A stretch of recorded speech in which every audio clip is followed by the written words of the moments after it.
Eyi bandiraɓe mi salminima kala lawol gongol ko guelgal gamaji. Hande en paami ko ñalawma mo ganduɗa teddiniraɗo jeydiyankagal walla jeydiyankagal ne haale. Senen kala jeydiyankagal noon bandiraɓe jiɗɗen ko yimɓe keɗo men no feewi ko jiɗɗen ko haalde, saabu enen gandi tawi jeydiyankagal haalama moni foof ne jogui banggue mo yarata, kono enen jaraten ko banggue foof ko as banggue ɗi fof poɗɗen yaaru. Kono jetten Tidiane An e batte jeydiyankagal fulɓe, saabu Tidiane An o golli hen ko tiiɗi, o addi hen kadi kesam hesamago mawgu, nde tawno noon kala ko neɗɗo janggani hewani wonande ɗum ceerno mum. Tawno Tidiane An en paami kanko Allah wallimo o janggi ɗum, o tampini ɗum, o wittini ɗum, kadi o heeɓi nafoore majjum e gurdam makko ha e caggal gurdam makko.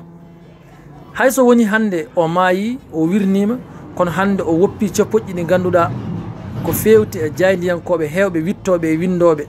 Enen mbawi wiide kam e dongre fulɓe hande yaɓɓi koye fel Tidiane An. Wadde jarama Tidiane An, keblinoɗo aduna, keblinoɗo rendo, taw kala ko ari hayso tawi tawaka caggal mum ina wawa yaadude e muɗum. Nde tawno kay Tidiane An ina anduno holko wonno darde jeydiyanke e goƴa jeydiyanke ko daroto taw wona tan rokkirde dédicace walla taw wona tan joɗade yewtere nde ganduɗa nde ala pinam, rewa yewtere nde ganduɗa nde ala pinal, yewtere nde ganduɗa nde ala ko ɓeydata. Saabu jewte Tidiane An temedere sappo e goho yewtere fof so tawi en keɗima, hende keɗɗa hen fof cikkata ko hande nde waɗa. Saabu holɗum noon ko janggudemo kanko Tidiane An, o andi aduna garowo hayso tawi woni o tawaka maw yaadu hen. Wadde so tawi enen koyemen hande en duttima ha e deftere Allah nde, ko Allah haalno ko tubakoɓe mbawi windude, ko tubakoɓe mbawi wittude, kala e goto meɗen ko wawi wittude wawa diwde konngol Allah, wawa haalde ko Allah miijunoki, wawa haalde ko Allah windano. Wadde mi fondata Tidiane An e Allah, ko Allah ɓuurimo, Allah ɓuurimi, ɓuuri aske ɓuuri kala mo jiiɗen. Kono kanko Tidiane An o heblino hoore makko e jeydiyankagal holno yarata, holno neɗɗo yarata. Te kadi o hebli, o andini, o waɗi jewte, o fini, o findini. Hande neɗɗo wawa haalde e yewtere, mbaɗa yewtere ma taw ɓernde ma dogani e Tidiane An, an kaalowo. Ala kam ko haali hettoɓe, ala kam ko haali hettoɓe, enen gandi kamɓe kam e koye mabɓe kala nde kalɗa ma mbi elle Tidiane An, kala nde miijiɗa ma mbi elle Tidiane An. Wadde mbiyen jarama Elimane Gamaji Sare woni Tidiane An golluɗo golle tiɗɗe, golluɗo golle moƴƴe e nder gurdam muɗum. Ko heddoto ko enen e koye men heddiɓe ɓe holno poɗɗen wawde tamirde jeydiyankagal. Mi wimon neɗɗo so janggani hunde wawa ɗum wonande ceerno majjum, ko beele jaɓen janggude heddiɓe ɓe less jeydiyankoɓe beele ɓe jaɓa janggude, hayso tawi guelgal wona jeydiyanke, guelgal wona animateur, guelgal wona haydara e renno ngo, ko guelgal tan e hoore muɗum. Kono kam ina andi tugnorgal jeydiyanke ɗo foti wawde tuggade, ina andi keblowo kabaruji foti wawde tuggade, ina andi yewtiyanke ɗo foti wawde tugnade. Kono beele enen yewtoɓe mi adoto hooram, beele min mi tugnima ɗon walla min mi tugnaki ɗon. Kadi rendo walla hakkille e subaka mo pinɗa foof ina ɓeydoro e banggue ma to gam wittude gandal. Joni noon an hande a suɓima ka jeydiyanke, ka dokkirowo kabaruji, ya wi tan ko Dakar leliɗa.